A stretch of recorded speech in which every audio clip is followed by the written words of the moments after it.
Hello, I'm Daryl Owens, and this is A World of Difference.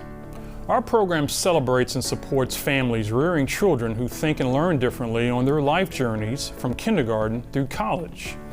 A World of Difference is an educational outreach program of Beacon College.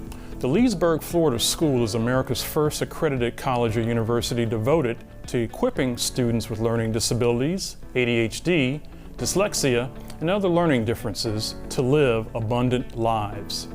So let's kick things off. Someone once remarked that spring is a lovely reminder of how beautiful change can truly be. It's a quote that's apropos at this time of year. After all, college acceptance letters are around the corner. Most decisions come out in springtime, generally in March or early April. As college seniors await word from their reach, match, and safety schools, they dream of the beautiful changes coming their way as they ditch the constraints of high school for the freedom that college life brings. For parents whose aspiring collegian learns differently, the beauty of those changes and that looming independence may be marred with heightened uncertainty and anxiety as additional hurdles are there for them to negotiate. After high school, students with learning disabilities lose the guarantees to special educations and accommodations that they enjoyed in high school. Parents worry. Will my child be able to self-advocate? Will my child have the resilience to persist to graduation?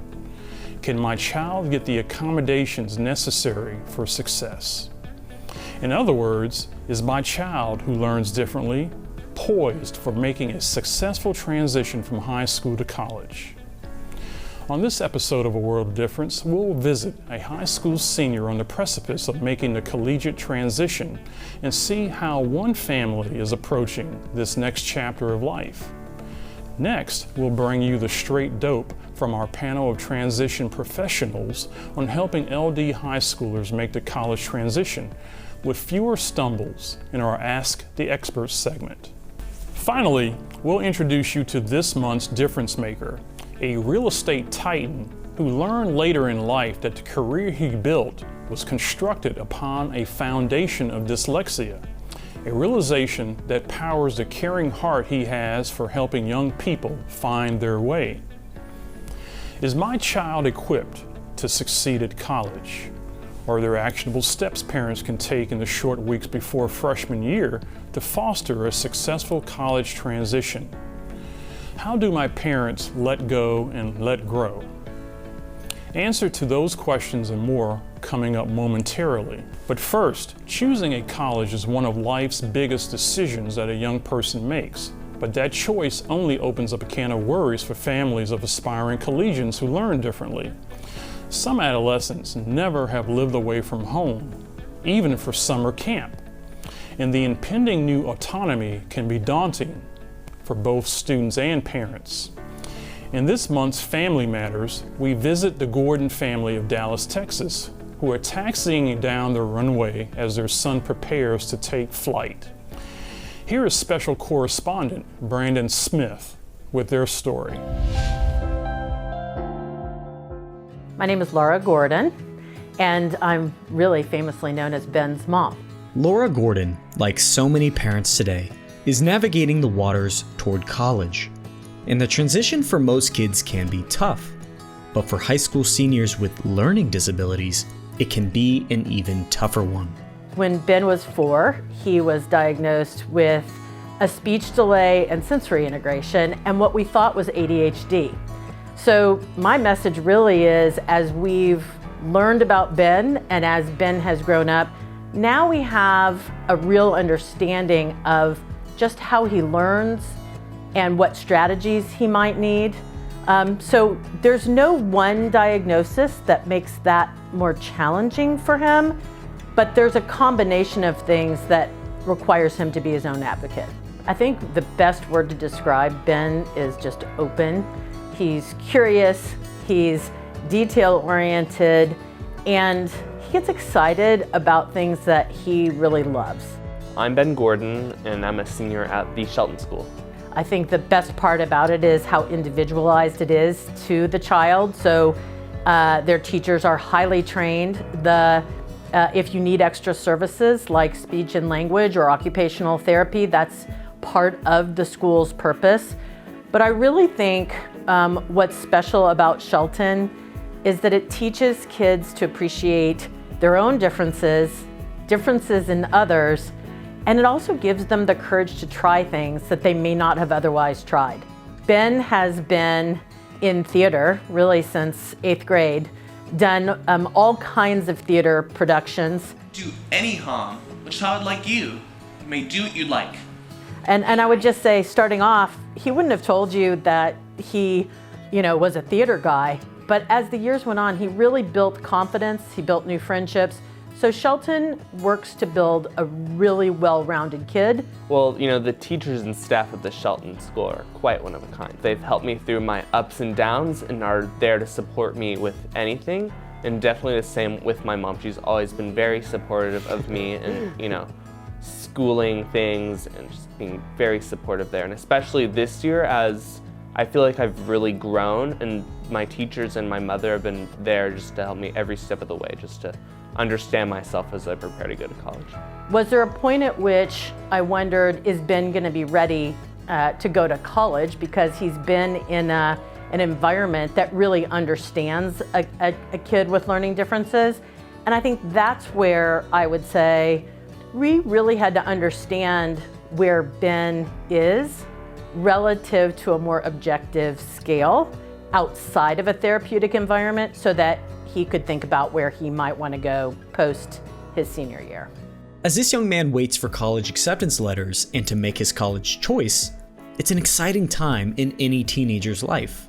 It can also be a time full of anxiety, worry, and questions. But fortunately for this family, they believe that their son has been well prepared. Yes, I'm scared, but I'm not afraid that he's not going to succeed. Any transition would be difficult, but this is going to be a bigger leap for him. And I think that emotional, am I okay? Am I doing a good job? Am I where I'm supposed to be? What if I don't understand exactly the direction? Sort of that, am I going to be able to sort of get myself to somebody who can help me so that I can get to the next place before it really puts me back? And those are the real conversations that Ben and I and others are having. And I don't know that if you can do that until you get there. But I think he's aware that that's something that he really needs to work on. There's definitely a few concerns. I'm concerned about finding the right support for me and just reaching out and getting that support. The pandemic is obviously very concerning right now, so I'm just taking it in strides. And so one thing I found is I'm very good academically. I'm very deliberate, complete all my assignments. It's just finding that support and seeking that support when I need it. What I'm grateful for is the opportunity to have, I'm going to call it a great village between Beacon and Shelton and outside people that Ben works with to get him ready. And I would say that's what it's going to take. And if you actually have a plan, you'll see just what it feels like at the end of their senior year, where you just can't believe it's here already, and yet you're so excited to see what they learn. Laura and Ben both know the challenges that lay ahead, but her confidence in Ben's preparation gives them both the courage to take that college step. I've applied to DePaul University, which is in Chicago, Southwestern University, which is in Georgetown, Texas. It's close to Austin. I've also applied to American University in Washington, D.C., and Beacon College in Leesburg, Florida, and many, many more. I've applied to a lot of schools just to have a broad range of options. As overwhelming as it is, there are some really great choices out there. And to remember that your kids actually take something from you. So if you're worried, they're going to be worried. So channel that worry into action is probably the only thing I would I think I missed. And for me, it was finding the Beacon program and doing some different things with Ben. And that action actually allows you to feel like things are moving forward, so that you're not just projecting worry about what if. I think Ben would say it's helped us both. My thoughts personally, there are going to be ups and downs, and I'm just looking forward to going on that ride and just learning more about myself.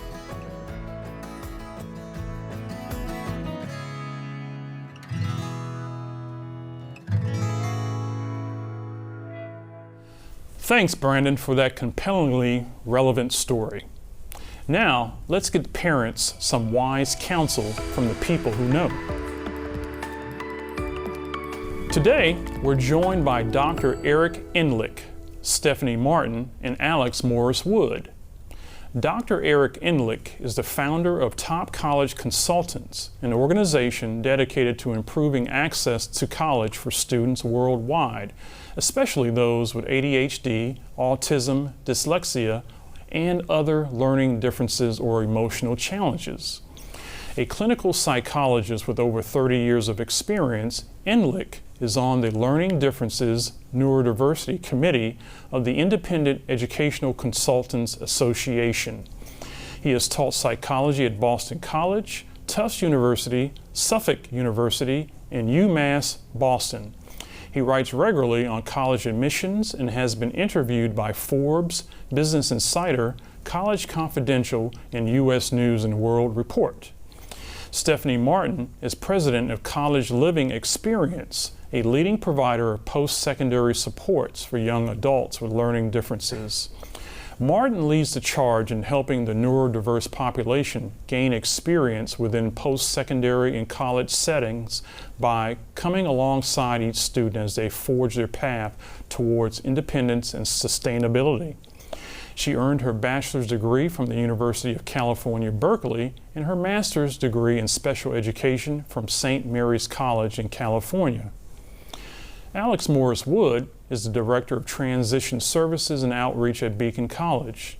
Morris Wood designed Navigator Prep, Beacon College's virtual transition to college program for students and parents, in an effort to proactively address the executive functioning, social integration, and emotional regulation deficits that impede college success. Since its launch, the program has expanded, working with students entering colleges across the country, juniors starting the college search process, and collaborating with high schools and colleges to implement this program at their respected institutions. He has a master's degree in mental health counseling focused on adjustment disorders for students with learning differences entering college environments. All right, so we'll start with Dr. Endlich. Eric, according to a November 2017 Hechinger Report article, experts estimate that up to 90% of students with disabilities are capable of graduating high school fully prepared to tackle college or a career if they receive the proper support along the way. But in general, I'm wondering, are these students receiving that type of support, such as teaching students the soft skills like how to study, manage their time, self-advocate, that will help them in higher education? That's a great question, Daryl. I think that students are getting really good support in high school for graduating high school. The skills they need to thrive in college, though, are different, and I think there's a lot of focus in high school on academic readiness and the skills they need to get through high school, which are different from the skills they need in college. In college, they need to be able to manage their time, they need self-advocacy, they need to be able to get along with roommates. There's a whole bunch of other skills, and I think they are often not being addressed as well as they could be. Thank you, Eric. The next question is to you, Stephanie. A recent RAND Education and Labor survey of the nation's K-12 principals found that 45% of those surveyed reported that their school leadership preparation programs did not adequately equip them for supporting the needs of students with high incidence disabilities when they first started the job. These disabilities were described as speech and language impairments, learning disabilities such as dyslexia and developmental aphasia, and mild intellectual disabilities. My question to you is, what does this inadequacy mean for college aspiring students with LD? It's a good question. I think what it does for those students and their families is to recognize what they're going to have to do as a unit, as a family unit, internally, and prepping them for those particular opportunities within the college setting. I think that understanding what Eric referenced in terms of time management, socialization, being prepped and ready for an environment that is completely different than high school is going to be an essential task that both the student and the family work on in conjunction with the supports from the high school. Thank you, Stephanie. Next question to you, Alex. Yes. Schools often assume parents are teaching their children how to speak up for themselves, how to study for tests, and prioritize homework assignments. But according to a recent brief by the National Collaborative on Workforce and Disabilities, that may not necessarily be the case. Is that your experience? Yeah, absolutely. And I think you have a really key word there, which is assume. I think so often we make assumptions that what's going on in school is being translated home. And I think that if we could increase collaboration and communication, especially between the student, the parent, and the school all together, then we can create a plan that is universal for that student. I think that the more direct and concrete and individualized it could be, we can then empower families to deliver those skills at home. Thank you. Back to you, Eric. Has COVID added a new wrinkle to the transition process, as students may or may not be transitioning to an in-person experience, at least straight away, and face even more issues with access and accommodations?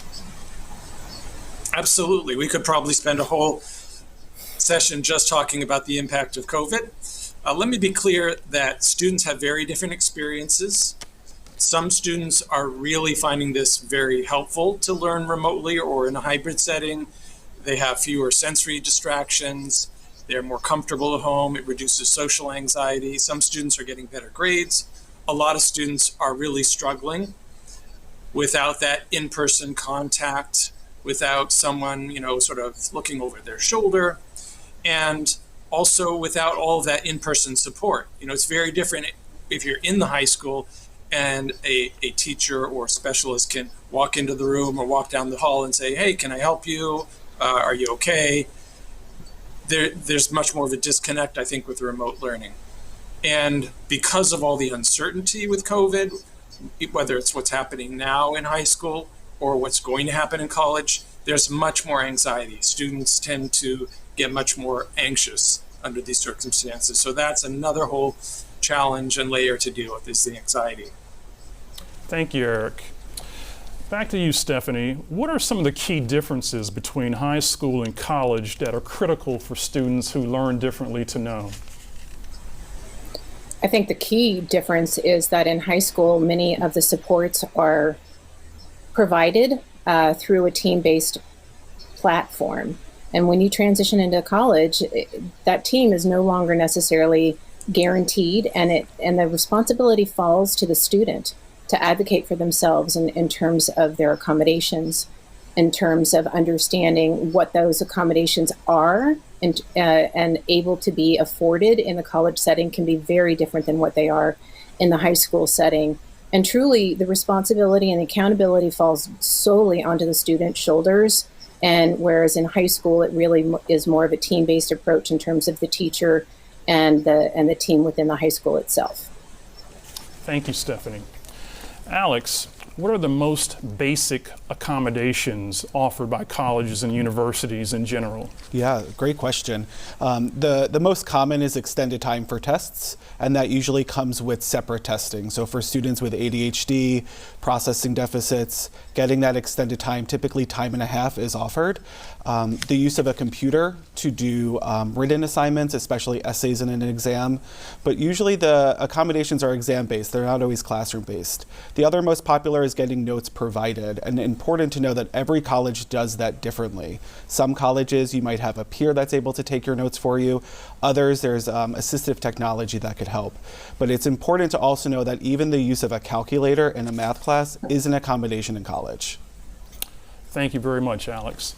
Eric, what are the most important college readiness skills? So that's a great question. Stephanie touched on self-advocacy and how much more it's on the student to take the initiative than it is in high school. That's really key. But another piece is self-awareness. And students can work on this in high school by getting feedback from those around them. Emotional self-awareness, for example, knowing how do you respond under stress? Do you become depressed, anxious, withdraw? Do you tend to engage in addictive, compulsive habits like gaming or internet use or social media? And then knowing what are some go-to skills, go-to strategies you can use when you're in college if these problems start to occur. So knowing yourself is really important, so you know what kind of resources and helps to be reaching out for. Thank you, Eric. Stephanie, we've been talking a little bit about this, but let's dive in a little more, a little deeper. What advice would you give young adults about the importance of self-awareness and the courage and confidence it takes to disclose about getting the help they need and the protections that they are due under law? In the college setting or in the high school setting? In the college setting, yes, specifically in the college setting. Well, I think it's a difficult conversation to have depending on what your disability is and how you want to, and what kind of accommodations you're looking for. So if we're talking about disclosure in the college setting, you're going to be able to afford your accommodations that Alex talked about. It also allows you to potentially take reduced course load if necessary, depending on what's happening within your college experience. I really think that it's a conversation to be had in advance, and it's not necessarily one that is going to be universally applied to all students. I think it's individual according to what their needs are and how they want to apply it for themselves within their own college experience. Thank you, Stephanie. Alex, what would you say to parents who might inadvertently jump in and be their child's quote-unquote voice when it comes to assessing services and supports? Yeah, I think the first thing I want to say, it's totally normal to play that role. You've been doing it for so long, so it's really hard to make that adjustment so abruptly. So I think it's really important to work collaboratively with your student or your child on what is going to be the role of the parent at the college. How do you assess the services as it relates to student responsibility versus college responsibility versus how parents can increase problem solving remotely. So I think it's all about conscious discussions around that transition and just being totally okay with the fact that it's going to be difficult, it's going to be an adjustment, and there's going to be hiccups. Thank you, Alex. Eric, research published in 2018 in Frontiers in Psychology found that participation in a brief but intensive summer transition program may help prepare autistic college students to self-advocate and engage with diverse peers in college contexts and empower autistic students to take on leadership roles. In line with that, Beacon College launched Navigator Prep. Stanford University and Smith College, among other schools, have launched or are now launching and developing transition or bridge programs for incoming neurodivergent students. Going forward, how critical can such programs be to boosting the persistence rate of collegians with learning disabilities? Well, I think that those programs can be phenomenally helpful. It is a really critical time where there's a huge leap in independence. It's an enormous transition, not just the difficulty academically, but the independence, independent living skills, the need for organization and time management. So if students start building some of those pieces during those bridge programs, they are going to be, number one, much more ready in college and also much more confident in college. If they get overwhelmed by that huge leap when they start college, they could become so anxious that they can't be effective in their freshman year. So I think those programs can play a really big role. Thank you for that, Eric. And to wrap up our discussion today, let's do a little bit of speed advising, if you will. In one sentence or a phrase that begins with, "Don't forget to," and you fill in the blank, what advice would you give to an incoming collegian with LD, the parent of an incoming collegian with LD, and a college faculty member who interacts with students with LD? And we're going to do ladies first. So Stephanie, what advice would you give to an incoming collegian with LD? Don't forget to check out all your resources on your campus. And to a parent? Don't forget to let them fail. It will allow them to problem solve and become more independent in the long run. And finally, to a college faculty member. don't forget to acknowledge that they're all individual and will have unique needs in and of themselves. Great, thank you, Stephanie. Alex, to you. Great. For a student, I would say don't forget to create a system to remind yourself about how to use supports. So to one step after, I think, what Stephanie said. For parents, I would say don't forget that setbacks will happen. Totally normal. And then for a professor, don't forget to normalize accessing support in a college campus. Wonderful, thank you, Alex. And lastly, but not leastly, to you, Dr. Enlick. Yeah, I think Stephanie, Alex, and I are all on the same page. I would say to the incoming student, don't forget to register with Disability Services before school starts. Don't wait till school starts. Get that all set up before the first day of class. To the parent, I would say, don't forget to start dialing back your role in high school so the student can start stepping up in ways that they're going to need to do in college. There was an article just today in the New York Times about letting your kids empty the dishwasher. And to faculty, I would say, don't forget to treat each student as an individual and ask them what they need. And be flexible, be open that this student's needs may be different from what other students' needs, but it may be valid and important. Well, I want to thank my esteemed panel, Dr. Eric Enlick, Stephanie Martin, and Alex Morris Wood. Thank you all for sharing your wisdom with us. Do you have questions about learning differences? Are there concerns you're facing daily in your journey with learning and attention issues? We're happy to answer your questions on air. Sign up via our website, awodtv.org, to have your questions answered during our Ask the Expert segment on an upcoming episode of A World of Difference. Now, let's meet this month's difference maker.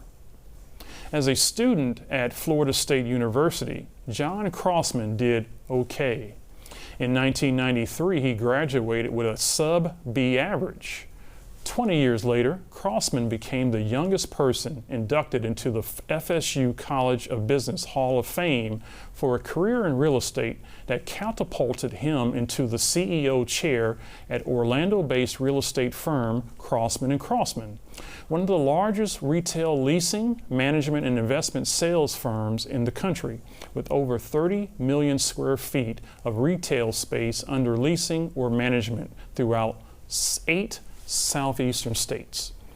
It was also 20 years ago that Crossman discovered the college struggles that left him ashamed of his academic performance were because he was, as he puts it, super duper dyslexic, a realization that made him stronger. Here's A World of Difference senior correspondent Janet Sawyer with the story.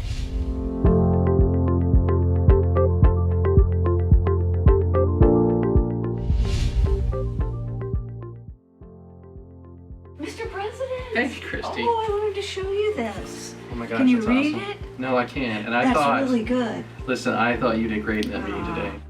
John Crossman. Until last year, he was the president of one of the largest retail leasing management, sales, and marketing firms in the Southeast. Now, he is the CEO of Crossman Career Builders, a philanthropist, author, and speaker. He accomplished all of this with only a 2.9 GPA. Crossman says he worked hard in college and earned that score, yet he still felt ashamed. 20 years later, I got inducted to the FSU College of Business Hall of Fame, and I was the youngest ever. And that year, I was reflecting on my college GPA, and I was really feeling some shame about it. And then something interesting happened. I had some health issues that year, and I had to go to my doctor a lot. And so one time to see my doctor, we were just chatting, and my doctor said, "John, I think you're dyslexic." And I was like, well, gosh, like, what do I do about it? He goes, "Oh, you're 42, just write it out, you know?" And so I actually went and took some tests and got some research done, and I am dyslexic. It's estimated that about 700 million people worldwide have some form of dyslexia. While it cannot be cured, there is treatment for the learning difference, and some learn to manage it on their own. Crossman's nephew calls his uncle's learning difference a superpower. Crossman says if you can't do it the way everyone else does it, try another way. One of my best things ever happened to me was when I was a junior in high school. I took speech class, and I was able to really excel at that. And to this day, I can write a speech completely in my head, never write a note, and then give the speech. You memorize it? Yeah, completely. And of course, again, that's something that I learned. But again, because I don't have the ability to write well or do math, but I can write the whole thing in my head and give it. Dyslexia shows itself in many forms. For Crossman, it was through hearing the word that he saw the writing on the wall. Well, most common thing you would see is like if I were to write Janet, I would spell it J-N-A. I would write the J and the N, and then I would come back and put in the A, and then go E-T. So I would write it in a not normal order, right? But that consistently, that and numbers, I just have a hard time in getting the order right. I wouldn't have the ability to have the... Crossman lectures grad students, but he says his dyslexia prevents him from even getting into grad school. But grades are not the most important part of life. The son of a crusading pastor, Crossman's father taught him the importance of faith, education, relationships, and helping others. And I think that I have a lot of skills in me that are, from my dad, my mom, but that are maybe somewhat pastoral, and just having compassion for people, and that's important, that helps. And then really trying to listen and help people further their careers and what they're doing. That's exactly how he runs the company and how he helps others through the advice he shares in this book and through giving speeches like this one at Beacon College. And proud dyslexic, John Crossman. Thanks for having me. It's an honor to be here with you. This first slide I have up is all these different ways that if you want, you can connect with me. What else was in the room where it happened? The room where it happened? The room where it happened? Crossman says he enjoys talking with young people about their learning difference and wants to empower them. He says, feel your feelings and speak your truth. As I say that, I would say I would have discernment with that. That doesn't mean that speak your truth on social media. Doesn't mean you tell everybody. I think you need to be discerning on who you share that with. Janet, one of my favorite lines I say a lot is that we live in a society that seems to think I tweet, therefore I am. Like, because I tweet something, I've done something great. I'm like, people are not going to remember us by our tweets. Remember us by our works of service and what we do. It's pretty simple. What my company does is... Crossman tells young adults while a learning difference may close some doors, it's going to open others and allow that learning difference to lead you down a path to a place where you feel most alive. Okay. All right. For A World of Difference, I'm Janet Sawyer. Thanks for the story, Janet, and congratulations, John. Your passion and servant leader's heart is making a big difference. That brings us to the end of our 7th episode of A World of Difference. And now we have some questions for you. How are we doing? Do you like what you're seeing? Are there learning disability issues that you'd like us to cover? Are there some features you'd like us to present? Let us hear from you. Your feedback lets us know whether or not we're on the right path or whether we need to alter course to bring you the information that truly helps celebrate and support you on your neurodiversity journey. You can write us at contact@awodtv.org. Meanwhile, you can rewatch this episode or catch up on past episodes at awodtv.org. There you'll find bios of our experts plus downloadable expanded tip sheets. You can also visit Beacon College's Facebook page, clicking under videos and then browsing under series, or view the program on Beacon College's YouTube channel.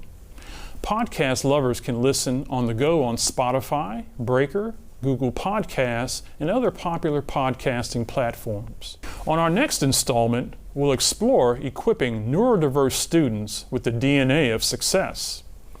Until the next time, for Brandon Smith, Janet Sawyer, and the Lakefront TV team, I'm Daryl Owens. Thank you for watching.